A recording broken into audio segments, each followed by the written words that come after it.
नमस्कार. Writer first या माझ्या युट्यूब चॅनलच्या दुसरी बाजूच्या दुसऱ्या मुलाखतीमध्ये आपल्या समोर आज आहे हरहुन्नरी, हजरजबाबी आणि ह्युमरस प्रियदर्शन जाधव. नमस्कार प्रियदर्शन, या मुलाखतीत तुझं स्वागत आहे. थँक्यू आणि नमस्कार. नमस्कार. थँक्यू. नमस्कार. थँक्यू. प्रियदर्शनला खास मी बोलवलं ह्याच्यासाठी कारण विनोदी लिहायचं कसं आणि विनोदी किती पद्धतीने लिहायचं, कितपत लिहायचं, कुठे कमी करायचं, या सगळ्याबद्दलचा त्याचा जो वकूब आहे तो खूप अप्रतिम आहे. नुकताच त्याने चोरीचा मामला हा अत्यंत कमालीचा विनोदी चित्रपट लेखक आणि दिग्दर्शक म्हणून केलेला आहे. तर मला असं वाटलं की महाराष्ट्रामध्ये अनेक अशी मुलं आहेत, अनेक अशी माणसं आहेत ज्यांना विनोदाची खूप इंटरेस्टिंग समज आहे, पण त्यांना विनोदी नेमकं कसं लिहायचं, विनोदी नाटक, विनोदी स्किट किंवा विनोदी सिनेमा हे नेमकं कसं लिहायचं हे माहित नाही. तर त्यांच्यासाठी प्रियदर्शनचं हे सेशन काही ना काही इंटरेस्टिंग एक्सचेंजचं आणि काही गमती जमती सांगणारं ठरेल असा मला विश्वास वाटतो. म्हणून प्रियदर्शन, या सेशनला तुझं स्वागत आहे. आणि ह्या सेशन मध्ये मला तू इंटरेस्टिंग गोष्टी बोलशील, सांगशील, इन्साइट शेअर करशील. पण मी म्हटलं तसं याचं नाव दुसरी बाजू असं आहे. सो याच्यात फक्त गमती जमती, धमाल, गप्पा, रॅपिड फायर असं नसणार आहे. तर ऍक्च्युअली विनोदी लिहायची प्रक्रिया काय असते, ते कसं सुचतं, याच्याबद्दलचा पण आपण विचार करणार. सो सगळ्यात पहिला प्रश्न असा आहे की तू मराठी सिनेमाच्या एका मोठ्या विनोदी परंपरेचा आजचा धागा आहेस. जी परंपरा 50-60 वर्षांपूर्वी सुरू झाली किंवा त्याहूनही आली आणि आज ती झिरपत झिरपत ज्या पद्धतीने पुढे आली त्यातला एक महत्वाचा धागा तू मानला जातोस लेखक दिग्दर्शक म्हणून. तर अशा वेळेला निखळ विनोदी सिनेमांची परंपरा कमी झालीये का, आणि झाली असेल तर त्याचं काय कारण आहे असं लेखक म्हणून तुला वाटतं? पटे, तर थँक्यू, तुम्हाला या सेशनला इन्व्हाइट केलं आणि खूप महत्वाच्या मुद्द्यांना आपण डिस्कस करणार आहोत. बरोबर आहे. आता हा काय आहे, म्हणजे त्याला असं काही म्हणजे स्पेसिफिक A-B-C असं कारण नाहीये की तो विनोदी सिनेमा कसा होता आणि काय होत गेला आणि मधल्या काळात विनोदी सिनेमे का नाही, विनोदी सिनेमांची का झाली नाही निर्मिती. तर मला असं वाटतं की काळाप्रमाणे मराठी सिनेमा जो एक अशोक सराफ आणि लक्ष्मीकांत बेर्डेंच्या सिनेमाच्या पर्वानंतर जो बदलायला हवा होता तो बदलला नाही, हे सगळ्यात महत्वाचं कारण मला असं वाटतं. म्हणजे अगदी 2004 ला माझ्या मते श्वास आला, तर 2004 ला श्वास आल्यापासून जर आपण 15 वर्ष मागे गेलो तर विनोदी सिनेमे नव्हते का, चांगले सिनेमे नव्हते का, होते चांगले सिनेमे, पण म्हणावे तसे प्रेक्षक येत नव्हते. किंबहुना टेक्स्चर, फ्लेवर, पॅटर्न जो आहे विनोदाचा किंवा सिनेमाचा, मुख्यतः सिनेमाचा, तो मला असं वाटतं तोच झाल्यामुळे कदाचित प्रेक्षक दुरावला आणि त्यामुळे त्याच पद्धतीचं लेखन होत गेलं असं मला वाटतं. त्यात थोडंफार मागे पुढे होत असेल, पण काही पॉइंट्स काढलेत ते मी तुला सांगतो की काळाप्रमाणे म्हणजे मी काही सिनेमे असे पाहिलेत, म्हणजे मी गेल्या एक 10-15 वर्षात असे काही सिनेमे पाहिलेत ज्याच्यात कथा धमाल आहे. कथा म्हणाल तर अप्रतिम कथा आपल्याकडे, म्हणजे अगदी कथा लेखकांची काही कमी नाही. शंकर पाटलांपासून तू गावाकडच्या कुठल्याही कथा बघ किंवा नवोदित लेखकांच्या कथा बघ, उत्तम कथा असते. पण त्याचं जे स्क्रिप्ट असतं, स्क्रीन ट्रान्सलेशन जे असतं, म्हणून त्याला आपण स्क्रीन प्ले म्हणतो. त्याचं स्क्रिप्ट टू स्क्रीन असं जेव्हा आपण शिकत असतो कुठे ना कुठेतरी, तर पेपरवर लिहिलेलं जेव्हा पडद्यावर उमटू लागतं ना, तेव्हा माझ्या मते मधले शब्द सगळे गळून पडतात. माझ्या मते तिथेच ते स्क्रिप्ट अर्ध नेस्तनाबूत होतं. त्याला कारण असं आहे, विनोद बदलत गेला, बरोबर, अभिनयाची शैली बदलली. विनोदी सिनेमा बाबतीतही म्हणजे केवळ गंभीर प्रकृतीच्या फिल्म बाबतीत मी बोलत, बरोबर, विनोदी सिनेमाचं तंत्रज्ञान सुद्धा बदललं. आणि आपण म्हणजे इतर सिनेमांचं म्हणतोय मी, मल्याळम सिनेमाचं बदललं, तमिळ बदललं, तेलुगू बदललं, 90 ते 2004 किंवा 2008 असं मी म्हणतो. पण मराठी सिनेमाचं तसं बदललं नाही. निशिकांत कामतच्या डोंबिवली फास्ट नंतर आणि श्वास नंतर, संदीप सावंतांच्या श्वास नंतर मग नवीन फिल्म मेकर्स आल्यानंतर मग गोष्टी हळूहळू बदलत गेल्या. गंभीर प्रकृतीचा सिनेमा आणि विनोदी प्रकृती, ह्यात विनोदी अवघड का, तर मला जर एखादी कथा मिळाली आणि त्या कथेमध्ये इनहेरंट ड्रामा जर असेल, म्हणजे मी जर उद्या G.A. कुलकर्णींच्या एखाद्या कथेवर सिनेमा करायचा ठरवला, तर मला मूळ कंटेंटच एवढा माझ्याकडे स्ट्रॉंग आहे, मूळ घटनाच माझ्याकडे, मूळ भागाच इतका स्ट्रॉंग आहे की मी त्याच्यामध्ये असंख्य गोष्टी भिनू शकतो. पण तुम्ही एक घटना द्या, तुम्ही असं सांगा की एक मोगली आहे आणि एक वाघ आहे आणि वाघ आता 1 BHK शोधतोय आणि मोगली आता इस्टेट एजंट झालाय, त्यांचीच पिढी पुढे आली आहे आणि लिहा बरं याच्यावर सिनेमा, असं जर आपण म्हटलं तर ते भयंकर त्याला डायमेन्शन्स येतात, मग अवघडून बसतं. मग तुझा जो प्रश्न आहे की तो सिनेमा बदलत का नाही, तर मी तुला एक छोटीशी गंमत सांगतो. छोट्या डिटेल्सवर काम होत नाही, मोठ्या डिटेल्सवर खूप मस्त होतं काम. मी 2010ला हापूस नावाच्या एका सिनेमात असिस्टंट डिरेक्टर म्हणून काम करत होतो.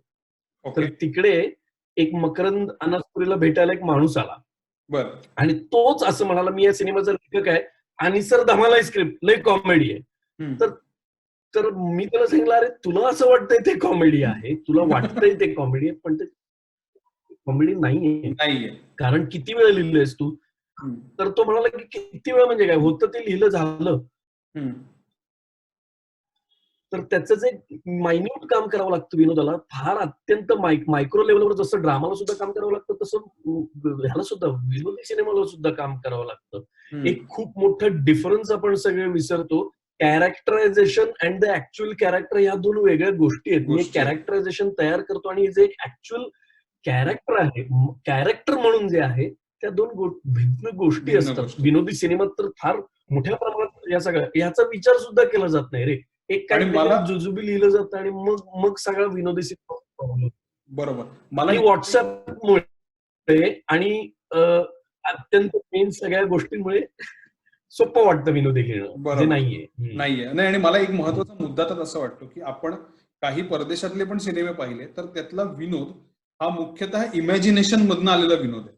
म्हणजे आपल्याला जसे लहानपणी निबंधाचे विषय की मी एक दिवस पंतप्रधान झालो तर, किंवा मी 9 फुटाचा माणूस झालो किंवा अमुक गोष्ट झाली तर या जर तरच्या इमॅजिनेशन पॅटर्न मधले विनोदी सिनेमे परदेशात खूप झाले आणि ते गाजले सुद्धा.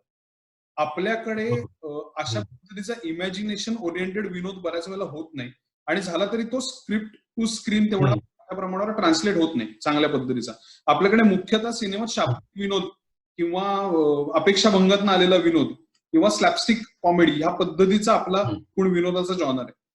मला तुला यात असं विचारायचंय की तू एवढी वर्ष विनोदी लिहितोयस, खूप अशी लोक हा इंटरव्ह्यू बघत असतील जी विनोदी लिहितात, त्यांना विनोदी लिहायचं आहे, तर इतर येणारे लेखक किंवा इतर काम करणारे दिग्दर्शक यांच्याकडून विनोदी लिहितो असा काही शिक्का तुझ्यावर बसलाय का, किंवा त्यांनी काही नुकसान होतं का की तुम्ही विनोदी लिहिता म्हणून तुमच्यावर काही शिक्का बसतो का किंवा नुकसान होतं? शिक्का तर 100% बसतो. बरं. म्हणजे तू जर मला विचारशील तर मला कोणाचे सिनेमे आवडतात, तर मला मणिरत्नम, रामगोपाल वर्माने, अनुराग कश्यपचे सिनेमे मला आवडतात. बरं. ओके.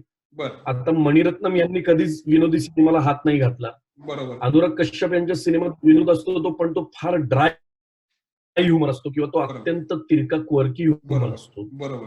आणि रामगोपाल वर्माच्या सिनेमात सुद्धा तुम्ही बघाल तर विनोद, म्हणजे रंगीलासारख्या सिनेमातला जर विनोद बघाल तर A+ क्वालिटीचा तो विनोद आहे. ओके. आता ह्युमर आहे. आता विनोदी लेखक म्हणून ठप्पा बसल्यावर नुकसान तर 100% होतं, कारण कोणी दुसरं काही काम, दुसऱ्या पद्धतीचं अप्रोचचं, दुसऱ्या पर्स्पेक्टिव्हचं, डायमेन्शनचं काम तसं समोर आणत नाही. ह्याच एकमेव कारण आहे की मी दिग्दर्शक झालो. बर. कारण मला एका डायमेन्शनने नाही काम करायचं. मी उद्या जाऊन कदाचित अख्खाच्या अख्खा प्रचंड गंभीर किंवा हिंसेने भरलेला सिनेमा करेन. तो माझा पर्स्पेक्टिव्ह आहे. पण विनोदापुरतं बोलायचं झालं तर हा ठप्पा पडतो. इतर लोकांकडून असा हा कॉमेडी, एक विनोदी पण नाही, त्याला एक कॉमेडी असं काहीतरी वेगळंच संबोधलं जातं. हा, म्हणजे बऱ्याच वेळेला अनुभव सांगितलायस की लोक येऊन असं म्हणतात की सर कॉमेडी करा ना, कॉमेडी करून दाखवा ना. हा सर कॉमेडी करा, कॉमेडी पाहिजे. किंवा मी आता तेरी भी चूप नावाचं एक नाटक करत होतो, तर मला एका प्रेक्षकाने ऍक्च्युअली सांगितलं, तुमचं फार वाईट काम करता तुम्ही, काय कॉमेडी नाही काय नाही, असं ते मला असं स्ट्रेट तोंडावर सांगितलं. तसं लेखना बाबतीत सुद्धा तसं मी सुसाट सारखं नाटक केलं. सुसाट हे एक अत्यंत गंभीर प्रकृतीचं नाटक होतं. अजिबात चाललं नाही, लोकांना पटलं नाही, आवडलं नाही. गांधी आडवा तो सारखं शफात खानांचं नाटक होतं, पण तो पुढे मी येतो त्या मुद्द्याकडे. आधीच आपल्याकडे ह्युमर म्हणून काय आणि ब्लॅक ह्युमर तर फार पलीकडचंच आहे सगळं अजूनही, मला असं वाटतं. पण तुझा जो प्रश्न आहे की हो नुकसान होतं, पण जर पल्ला लांब गाठायचा असेल, लांबचा पल्ला गाठायचा असेल, तर मला असं वाटतं की ह्या गोष्टींचा आपण विचार करून चालणार नाही. आणि लेखक म्हणून आपण आपल्या प्रायोरिटीज जर ठरवल्या, आपल्याला काय लिहायचंय ह्याच्या प्रायोरिटीज जर आपण ठरवल्या, तर या सगळ्या खाचखळग्यातनं आपण सहजरित्या बाहेर पडू शकतो. आणि दर्शन मला मग मी शक्यतोवर त्या प्रांतात जात नाही. बरोबर बरोबर. मला यात एक ऍडिशन तुला असं विचारायचंय की आता तू जे म्हणलास ना की एक ठप्पा बसतो हे होतं, मला तुला असं विचारायचं की हे विनोदी लेखकांकडनं पण होतं का की जी जगण्यातली सिम्प्लिसिटी विनोदातनं बाहेर काढली पाहिजे ती त्यांच्याकडनं पण बऱ्याच वेळेला काढली जात नाही. तर तुला असं वाटतं की त्यावर विनोदी लेखकांनी पण काम करणं गरजेचं आहे? प्रचंड काम करणं, माझ्या सकट सगळ्यांनी अत्यंत काम करणं गरजेचं आहे. काय आहे की म्हणजे त्याची त्याची धार लक्षात घेऊन, त्याची ट्रॅजिक बाजू लक्षात घेऊन मला असं वाटतं की आपण विनोदावर काम केलं पाहिजे. नुसतं विनोदासाठी विनोद करून काम होता कामा नये. म्हणजे मग काहीतरी त्या विनोदाला स्टे पाहिजे. भले पूर्ण विनोदी सिनेमा असेल, तुम्ही पूर्णपणे विनोदी सिनेमा असेल, पण लेखक म्हणून तुमचं काहीतरी म्हणणं पाहिजे. ते कदाचित ते ऑडियन्सला त्याच्याशी काही घेणं देणं नसेल. ऑडियन्स तिकडे मनोरंजन करून घेण्यासाठी आलं तर ते ऑडियन्सचं मनोरंजन होईल, त्याच्यात काही दुमत नाहीये. पण ते लिहिताना, ते करत असताना लेखक म्हणून मी हे का करतोय, कशासाठी करतोय, कुठे मला काय मांडायचंय हे स्वतःपुरतं तरी माहिती असलं पाहिजे. नाहीतर मग ते विनोदी लेखन होत नाही. म्हणजे त्याला म्हणजे मला आठवतंय नसरुद्दीन शहांनी एका इंटरव्ह्यूत सांगितलं होतं की जाने Bhi Do Yaaro was the angriest film I have made. की सर्वात रागावलेला मी जर सिनेमा कुठला केला असेल तर तो जाने भी दो यारो होता. हा भारतातल्या मोठ्या विनोदी सिनेमामध्ये जातो. पण त्यातलं तू म्हणलास तसं लेखकाला जे सांगायचं होतं ते त्या विनोदाच्या मागे इतकं सुंदर काहीतरी म्हणणं होतं. त्यामुळे अजूनही तो सिनेमा तेवढाच आयकॉनिक मानला जातो. कारण तो अत्यंत त्यांचं म्हणणं होतं की हा आमचा अँगर बाहेर काढला सिनेमामध्ये. तर मला तुला असं विचारायचं. बरोबर आहे, पण त्याला एक दुसरी हो बोल. सॉरी बोल. नाही बोल, तुझा मुद्दा कंप्लीट. नाही तू बोल ना, काय म्हणत. मी तुला मला त्याला दुसरी बाजू अशी आहे. Please continue. त्याला दुसरी बाजू अशी आहे की जाने भी दो यारो किती म्हणजे जाने भी दो यारो आता कुठल्या साली झाला आणि हल्ली पाहिलंय का जाने भी दो यारो? अमेझॉन प्राईमवर अवेलेबल आहे. मी परत 10 वेळा बघितलाय तो. जाने भी दो यारोचा ह्युमर जो नसरुद्दीन शाह जो म्हणतात की जो अँगर मधनं आलेला ह्युमर आहे तो एक्झॅक्टली काय आहे याचं अनालिसिस तसं होत नाही आपल्या. आणि ऑडियन्स सुद्धा किती लोकांनी जाने भी दो यारो पाहिला किंवा किती लोकांना जाने भी दो यारो माहिती आहे. विनोदी तू जर आता आपण म्हणण्यापुरतं त्याला आपण म्हणूया की तो आत्ता विनोदी सिनेमा आहे, पण तसा जाने भी दो यारो हा फार काही सामान्य माणसाने पाहिलेला सिनेमा नाहीये. त्यामुळे आपल्याकडे सामान्य माणसाला साधा सरळ विनोद दिलेला चालतो. त्यात अँगल्स आले, त्यात विचार आला की ते सिनेमे आपल्याकडे तसे फारसे नाही विनोदी म्हणून पाहिले गेलेले नाही. बर.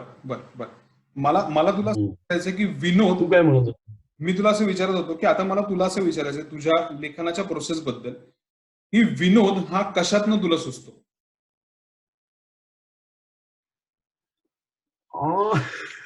म्हणजे खरं तर कशात नाही सुचतं. आता तू आणि मी ओव्हरलॅप करत होतो त्यातनं सुद्धा मला सुचला की एक इंटरव्ह्यू असा ठेवायचा कोणाचं ऐकत नाही आणि ओव्हरलॅपच करतायत लोक एकमेकांना. मुद्दाच येत नाहीये काय म्हणायचंय. आजच्या लेखकांमध्ये विसंवाद आहे हे दाखवण्यासाठी.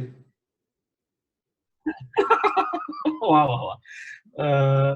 माझ्या मते कशातून विनोद निर्माण होतो तर एकतर सिच्युएशन म्हणजे कितीतरी पद्धतीचा विनोद आहे. म्हणजे कधी कधी एखाद्या छोट्याशा आयडिया मधून विनोद निर्माण होतो, कधी कधी एखाद्या सिच्युएशन मधून विनोद निर्माण होतो, कधी पाहिलेल्या गोष्टीतून आपल्याला काहीतरी अत्यंत विनोदी सुचू शकतं. जसं आता लॉकडाऊन मध्ये दूध हवं होतं मला आणि म्हणून मी खाली उतरलो आणि मी गेलो तर पाहिलं की एक पेपरवाल्याचा पेपरचा स्टॉल होता तिकडे. आणि घरी तर पेपर येत नाही कारण अलाउड नाहीये, तर तिथनं घ्यायचं किंवा ई पेपर वाचायचं. तर मी काही पेपर घेतलं नाही, मी दूध आणायला गेलो होतो. पण माझ्या डोक्यात असं आलं की जसं आपण दूध 2 दिवसांचं घेऊन ठेवतोय, जसं तांदूळ, गहू, काही जीवनावश्यक वस्तू 20 दिवसांचे घेऊन ठेवतोय. तसं जर एखादा माणूस पेपरवाल्याकडे गेला आणि म्हणाला की पुढचा एक बाबा महिन्याभराचे देऊन टाकलं तुम्हाला जे काय असतील ते, मला म्हणजे मग परत परत खाली यायची काय गरज नाही. आणि तो पेपरवाला त्याला सांगतोय की अरे बाबा तू ही कुठली रिक्वायरमेंट आहे तुझी, आणि मग त्याच्यात तो असं हळूहळू सांगू, मग त्याच्यात समोरचा माणूस असं सांगू शकतो की आता इतके वर्ष वाचतोयस आणि विकतोयस म्हणजे छापायचं का आणि सांगायचं, करून टाकणार एक तयार 2-4 पेपर, तू सहज करता येईल इतक्या वर्षांचा अनुभव. आणि ऍक्च्युअली जर त्याने जर तो तयार करायला घेतला तर त्याला फक्त कोरोनाचे बदलते आकडे बदलायचे आणि आश्वासनं बदलायची, बाकी पेपर आहे तसंच आहे गेल्या महिन्याभरात. सो मग त्याला धार, म्हणजे मग त्याला एक से आला, मुद्दा आला की धार येते. अशा छोट्या छोट्या गोष्टीतनं विनोदाची निर्मिती होते. पण मला असं सगळ्यात महत्वाचं वाटतं, दिशा ठरली असेल तर मग विनोद क्रिएट करायला फार प्रॉब्लेम येत नाही. अनेकदा असं होतं की लेखकाला लिहायचंय काहीतरी विनोदी लिहायचं, पण दिशा ठरत नाही. ती दिशा ठरत नाही कारण कॅरेक्टर्स फर्म नाहीयेत, कारण गोष्टीला दिशा नाही. तर एकदा दिशा ठरली की त्यावर पुन्हा म्हणजे मी हा विचाराचा आहे की, म्हणजे मी अगदी प्रामाणिकपणे सांगतो, मी तुझ्यासारखं असं एकटाकी नाही लिहू शकत. मी पाहिलंय तुझं रायटिंग की तू लिहायला बसलास की सलग ते लिहू शकतोस, म्हणजे ते फार मोठं कसब आहे तुझ्याकडे, फार मोठी क्वालिटी आहे. पण मी तसं नाही, मी रिरायटिंग वर जास्त भरोसा ठेवणारा माणूस आहे. मी कदाचित 72वा सीन मग पहिला सीन लिहीन, मग 24वा सीन लिहीन आणि मग या सगळ्यांना एक जोडायचा प्रयत्न करेन आणि त्यातून कदाचित मला काहीतरी वेगळंच काहीतरी हाती लागेल जे मलाही माहिती नाही. म्हणजे उदाहरण द्यायचं झालं तर चोरीचा मामलामध्ये दुसऱ्या भागात जितेंद्र जोशीचं कॅरेक्टर पंजाबी होतं. तर पहिल्या 5 ड्राफ्ट मध्ये असं काही नव्हतं, सिनेमाच्या काहीच नव्हतं. 5 ड्राफ्ट म्हणजे छोटे छोटे बदल करून 5 ड्राफ्ट, छोटे छोटे बदल, फार काही मोठे नाही. पण जेव्हा तो बदल निर्माण झाला, जेव्हा तो एक सीन मी लिहून बघितला, त्यानंतर अख्खा सेकंड हाफ चेंज झाला आणि सेकंड हाफ चेंज झाला म्हणजे नॅचरली फर्स्ट हाफ सगळा चेंज झाला आणि एक वेगळीच स्क्रिप्ट माझ्या हातात तयार. मग असं काही नव्हतं सिनेमाचं झालं. सो तुम्हाला दिशा माहिती असली, तिकडे पुन्हा तुम्ही रिराईट करायला लागला की त्यातून विनोद जास्त चांगला निर्माण होऊ शकतो असं मला वाटतं, की ऑब्झर्वेशन वगैरे सगळं आहे, पण रिरायटिंग मधून जास्त विनोद चांगला निर्माण होऊ शकतो असं. सो म्हणजे लेखकांनी नवीन लिहिताना, आपलं स्क्रिप्ट लिहिताना, विनोदी स्क्रिप्ट लिहिताना सुद्धा रिरायटिंग हा मुद्दा फार महत्वाचा आहे हे लक्षात ठेवायला पाहिजे. बऱ्याच जणांना असं वाटतं की एक ड्राफ्ट आपण 200 ड्राफ्ट म्हणजे सगळ्या अँगलचे, म्हणजे संपूर्ण, म्हणजे फक्त ते शाब्दिक विनोदाचे नाही, ते विनोद तर आहे, शाब्दिक विनोद आहे, तुम्हाला व्हिज्युअल सेन्स पाहिजे विनोदाचा, तुम्हाला कॉस्ट्युम, म्युझिक काय लागणार, बॅकग्राऊंड काय लागणार तिकडे, त्यातून काय होणार, लोकेशन वाईज तुम्हाला काय विनोद निर्माण करता येईल आणि तो परत त्या संहितेनं संयुक्तिक असेल असा विनोद, असा विचार करून लिहिता आला पाहिजे. आणि म्हणूनच मग असं उगाच नाही म्हणत की स्क्रीन प्ले फार महत्वाचा डिफिकल्ट आर्ट आहे. नाही, आणि त्याच्यात एक म्हण अशी फ्रस्ट्रेशन येऊ शकते. नाही, आणि त्यात असं म्हणतात लोक की रायटिंग इज रिरायटिंग, म्हणजे रिरायटिंग करत असाल तरच तुम्ही रायटिंग करा, लक्षात ठेवा. तसंच तर मला असं वाटतं विज्ञानाच्या बाबतीत पण सतत, म्हणजे कॅरेक्टरायझेशन हा एक मुद्दा आहे, जसं तू म्हणलास तसं सिच्युएशन्स मधनं तयार होणारा विनोद हा एक मुद्दा आहे, कथेमधून सरकत जाणारा विनोद हा मुद्दा आहे, व्हिज्युअल्स मधनं तयार होणारा विनोद हा एक मुद्दा आहे, म्युझिक मधनं तयार होणारा विनोद हा एक मुद्दा आहे. तसं आपण 3 इडियट्स मध्ये पाहिलं की करीना कपूर पळून जाते आणि बमन इराणी येतो कॉर्नर आणि ती सनई वाजत असते आणि ती वाचता वाचता तो त्याच्यावर फक्त हात ठेवतो आणि ती झपकन बंद होते. तर तो एक विनोदाचा भाग आहे. पण तो, माझं म्हणणं आहे की त्या सिनेमाचे तर मी ऐकलं 30 ते 36 ड्राफ्ट तयार झाले होते, स्क्रीन प्ले आणि डायलॉग्स. सो अशा पद्धतीने त्याच्या विनोदांवर काम करणं हाच मला असं वाटतं मुख्य त्याचा मुद्दा आहे. मला तुला असं विचारायचंय अगदी थोडक्यात, म्हणजे मला एक छोटीशी गोष्ट सांगायची, प्लीज बोल. एक छोटीशी गोष्ट सांगायची, यात म्हणजे आपण पुढच्या मुद्द्याला जाऊ शकू. रायटिंग मध्ये, विनोदी लेखकांच्या रायटिंग मध्ये ज्या स्क्रिप्ट मी वाचल्या त्यात असं जाणवतं की हसणार नाहीत बहुतेक म्हणून खूप विनोद लिहून ठेवतात.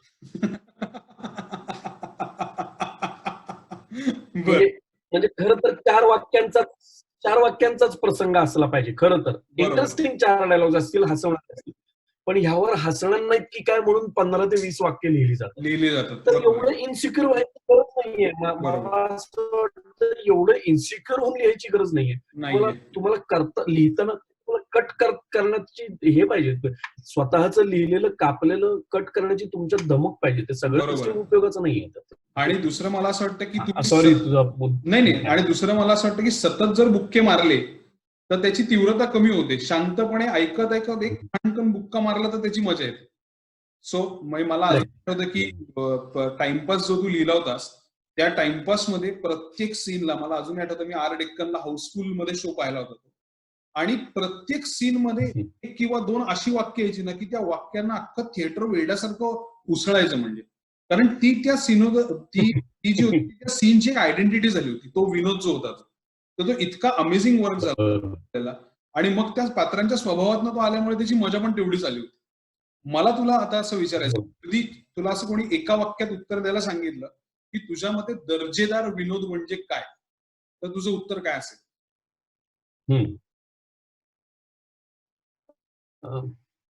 Charlie Chaplin. वा.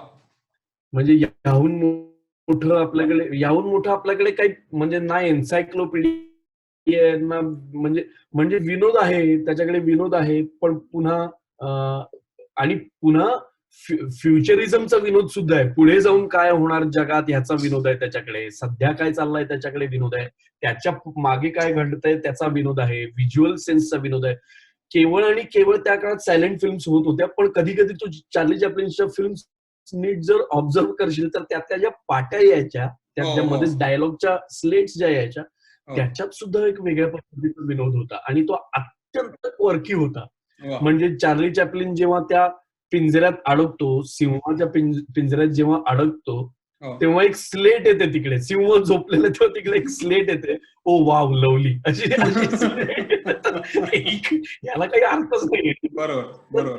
तर मला असं वाटतं की चार्ली चॅप्लिन हा माझ्या मते सर्व बाजूने आपण त्याच्यावर अभ्यास करू शकतो. आणि म्हणजे जर तू द ग्रेट डिक्टेटर बघशील मग आपण त्याच्यावर तासनतास बोलू शकतो. माझ्यामध्ये मग तो चांगला विनोद आहे असं मला वाटतं. म्हणजे मला असं आणि दुसरी गोष्ट आपल्याकडचा बोलायचा झाला, आता चार्ली चॅप्लिन तरी आपण फार लांबचं उदाहरण देतो तरी म्हणायला गेलं तर आपल्याकडचं बोलायला झाला विनोद, तर मला असं वाटतं ज्या विनोदाला प्रचंड प्रमाणात धार आहे तो विनोद मला असं वाटतं की तो दर्जेदार विनोद आहे असं मला वाटतं. धार आहे म्हणजे केवळ स्टेटमेंटवाला विनोद नाही.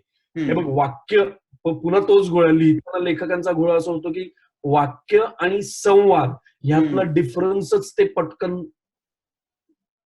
लक्षात घेत नाहीत की एखादं वाक्य मी लिहितोय आणि एखादा संवाद मी लिहितोय ह्याच्यात फार गोंधळ होतो. आणि म्हणजे मग सगळा होतो. तर तो म्हणजे मला असं वाटतं तुझ्या म्हणण्यात की चार्ली चॅप्लिनचा विनोद हा ग्रेट का आहे, कारण तो कारुण्यातनं आलेला विनोद आहे. तर तो मला सगळ्यात मुद्दा वाटतो. म्हणजे माणसाला माणूस म्हणून पाहणारा विनोद तो आहे. आणि त्याचा जसं तू म्हणलास की त्याचा इतिहास, वर्तमान आणि भविष्य या तिन्ही बद्दलची विनोदी कॉमेंट जी आहे ती त्याच्यामध्ये आणि ती माणसाची कॉमेंट आहे. बरोबर. मी तुला एक गंमतशीर गोष्ट सांगतो. मी कॉलेजमध्ये सत्यदेव दुबेंचं वर्कशॉप होतं आणि मी दुबेजींचं वर्कशॉप करत होतो. आणि सर्व पद्धतीच्या नाटकांवर चर्चा चालली होती. केवळ आणि केवळ फक्त ड्रामा किंवा गंभीर प्रकृतीचं नाटक असेल, सर्व पद्धतीचं नाटक. तर दुबेजींनी विचारलं की नाटकातला ह्युमर कशावर, म्हणजे तुम्ही जे फार्सिकल नाटक बघता, जेवढे सुंदर परफॉर्मन्सेस बघताय, तो हा ह्युमर कुठल्या जीवावर टिकून आहे. तर आम्ही काय वाटतं ते परफॉर्मन्स, अमुक ढमुक, रायटिंग, पण रायटिंग म्हणजे नक्की काय, कोणचा रायटिंग असं त्यांनी विचारलं. तर त्यांनी खूप सुंदर गोष्ट सांगितली ती म्हणजे ट्रॅजेडी. त्यांनी फार मस्त गोष्ट सांगितली ती म्हणजे ट्रॅजेडी. आता ट्रॅजेडी म्हणजे काय, तर कॅरेक्टर ट्रॅजेडी लक्षात घ्या तुम्ही. आता कॅरेक्टरची ट्रॅजेडी जेव्हा तुम्ही लक्षात घ्याल तेव्हा तुम्हाला त्याच्या परिस्थितीवर, त्या विनोदावर, त्या सगळ्या सिच्युएशनवर किंवा त्याच्या कारुण्यावर किंवा त्याच्या दुःखावर किंवा त्याच्या इनोसन्सवर तुम्ही कुठल्याही बाजूने त्याच्याकडे बघा, तुम्हाला हसू येईल. कारण तुम्हाला त्या कॅरेक्टरची आता ट्रॅजेडी कळलेली आहे. आणि ती कॅरेक्टरची जोर आपल्याला त्याची मेख जोवर आपल्याला कळत नाही कॅरेक्टरची, तोवर तुम्ही कितीही लिहा, काही काही काहीच हाती लागत नाही. बरोबर. कॅरेक्टरची ट्रॅजेडी पकडून तुम्ही त्याच्या विनोदाला अप्रोच केलं पाहिजे. तर हम्म. मी जेव्हा जेव्हा त्यामुळे लिहितो तेव्हा ते मी लक्षात ठेवतो, आणि सगळ्यांनी माझ्यामध्ये लक्षात ठेव की विनोदी केवळ असं नाही, पण कॅरेक्टर म्हणून परत तेच कॅरेक्टरायझेशन आणि कॅरेक्टर. प्रियदर्शन जाधव 5'7" आहे, अमुक आहे, असा दिसतो, थोडेसे मिशा खाली आल्या तर डोळे बारीक झाले तर चायनीज दिसतो, असं करतो, हे लिहितो ते लिहितो, हे कॅरेक्टरायझेशन झालं. बरोबर. हे कॅरेक्टरायझेशन झालं. पण मी मुळात विनोदी लिहित असलो तरी प्रकृतीने गंभीर स्वभावाचा माणूस आहे, हे माझं कॅरेक्टर झालं. बरोबर. हा जो डिफरन्स आहे, म्हणजे मी भंकच टाइमपास मस्करी करत असेल, पण मी प्रकृती माझी म्हणशील तर म्हणून मी दंगामस्ती करणारा माणूस नाही. मी नाही. माणूस म्हणून फार वेगळ्या पद्धतीने गंभीर प्रकृतीच आहे, हे कॅरेक्टर आहे. असं जेव्हा आपण लिहू लागतो तेव्हा मला असं वाटतं की विनोद सापडायला मग फार मदत होते. इझिली स्पष्ट होऊ वा लागतं. वा वा. मला तुला पुढचा प्रश्न असा विचारायचा आहे, जो लेखक म्हणून म्हणजे विनोदी लेखक म्हणून भेडसावणारा प्रश्न आहे बऱ्याच जणांना. म्हणजे मागे एकदा एका कॉमेडियननी पण सांगितलं होतं की माझा प्रॉब्लेम असा होता की मी कुठेही गेलो, म्हणजे मी एकांच्या कुठल्या तरी अंत्ययात्रेला गेलो होतो आणि मला तिथेही विनोदच दिसत होता. तर तुला सगळ्या गोष्टीतनं विनोद दिसायचा कधी तोटा झालाय का, किंवा तुला असं वाटतं का की अरे हा शापच आहे खरं तर, की परिस्थिती काही असली तरी मला त्याच्यातनं विनोदच दिसतो, किंवा असं काही झालंय का की परिस्थिती खूप गंभीर आहे, तुला त्यातनं विनोद दिसलाय? मला दिसतो. कारण मी त्याच्याकडे सवय लावलेली आहे ती की थर्ड पॉइंट ऑफ व्ह्यूने बघायची सवय लावलेली आहे मी. म्हणजे मी जरी गंभीर प्रसंगात जरी अडकलेलो असलो तरी त्याच्याकडे एक तिसऱ्या पॉइंट ऑफ व्ह्यूने थोडं का होईना स्वतःला जागा ठेवून बघायची सवय लागलेली आहे. आमचा एक नाटकाचा दौरा होता आणि कोल्हापूरला प्रयोग होता, आणि मी आणि भूषण कुलू आणि संतोष काणेकर असे आम्ही उभे होतो. प्रयोग संपला होता आणि एक माणूस आला आणि त्याला खूप बोलताना भयंकर त्रास होत होता. बहुधा आजार असणार कसला तरी. त्याला बोलताना खूप त्रास होत होता. पण त्याला सांगायचं होतं, त्यामुळे तो आम्हाला असं सांगत होता की तुमचं जे नाटक जे आम्ही पाहिलं, आम्ही खूप हसलो आम्ही, आणि आम्ही फार आवडलं आम्हाला नाटक, खूप आम्ही एन्जॉय केलं. तर मी म्हटलं की या मग पुन्हा पाहायला कधीतरी, असं मी केलं.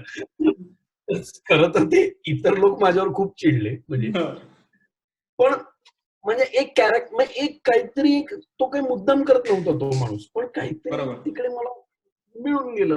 असं बघण्याची सवय लागते, पण केवळ